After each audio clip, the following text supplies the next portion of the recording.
এই তো দেখেন অর্ধ লাখ টাকার একটা জিনিস অসুস্থ হয়ে পড়েছে হঠাৎই। তো এগুলো আবার নতুন করে নিয়ে আসা হয়েছে, আমাদের বলা হয়নি যে গরুটা অসুস্থ ছিল। তো যাই হোক, তারপরেও নিয়ে আসছি। এখন কি করব, তো প্রচুর জ্বর আসছে, সকালে ডাক্তার দেখানো হয়েছে, তারপরেও সারাদিন গেল কিচ্ছু খাচ্ছে না। আসলে মনটা ভীষণ খারাপ, জানি না কেন এমনটা হচ্ছে পরপর। তো এদিকে এই যে ডাক্তারের কাছ থেকে মানে ওষুধ নিয়ে আসা হয়েছে, এটা হচ্ছে ফাইল, জিঙ্ক ফাইল।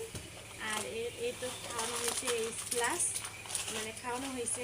সকালে দুটো খাওয়াইছি, আবার এখন দুটো খাওয়াইলাম। তারপরে কিন্তু ভালো লাগতেছে না, এর জন্য মানে ঘরে একদম মন বসতেছে না। এই যে কান এখনো এত মানে গরম, মানে 5-এর উপরে জ্বর হবে, তো সেরকম একটা অবস্থা। ঠিক আছে, তো আমার এই অর্ধ লাখ টাকার গরুটার জন্য সবাই দোয়া করবেন, সে যেন খুব দ্রুত সুস্থ হয়ে যায়। এদিকে ওই যে ওগুলো আবার ঠিকঠাক আছে, ওই যে ওখানে। এদিকে আবার হচ্ছে দেখেন বাকি যে দুইটা ফ্রিজিয়ান আছে, ওরা তো কিন্তু মোটামুটিভাবে সুস্থ সবল, মাশাল্লাহ ওরা খাচ্ছে।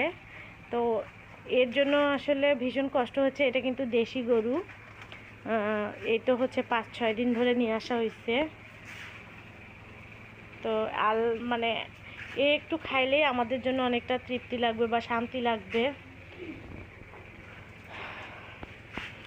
সংসারে আয় উন্নতি করতে গেলে কিন্তু হচ্ছে পশু লালন পালন করা খুবই প্রয়োজন গ্রামের মানুষের। এদিকে এই যে কবুতরগুলো খাওয়ার জন্য মাটির নিচে নামছে, আর এই যে হাঁসের বাচ্চাগুলো, এগুলো এখন হচ্ছে মানে ঘরে উঠাবো, যেহেতু বিকেল হয়ে আসছে।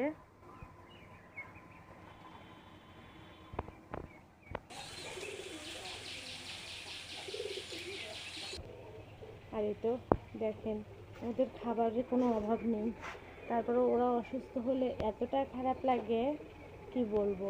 আসলে নিজে হাতে পশু লালন পালন করলে কিন্তু এমনটাই হয়। তো যারা সংসারে মানে স্বাবলম্বী হতে চান, আমি তাদের উদ্দেশ্যে বলছি এরকম বাড়িতে গরু লাগান কিছু।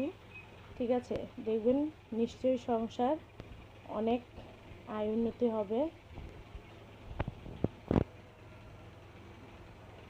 তার সাথে আরেকটা দুঃখের বিষয়, 6টা চিল হাঁসের বাচ্চা নিয়ে আসছিলাম লালন পালন করার জন্য। তো মানে 6টার মধ্যে 5টাই মরে গেছে, তো সেটাও একটা দুঃখজনক ব্যাপার। আর মাত্র একটা আছে, তো দেখি এটা কি হয়। তো আমার এগুলো লালন পালন করতে ভীষণ ভালো লাগে, সবসময় এদের সঙ্গেই আর কি বেশি সময় কাটাই। আর আকাশটা একটু দেখানোর চেষ্টা করি, দেখেন মেঘলা করে আসছে। সন্ধ্যার আগে আগে কিন্তু আকাশটা এরকম মানে মেঘলা করে। এই যে দেখেন, মনে হয় অনেকটাই ঝড় বৃষ্টি হবে রাত্রের বেলা, এরকম একটা আর কি সম্ভাবনা আছে।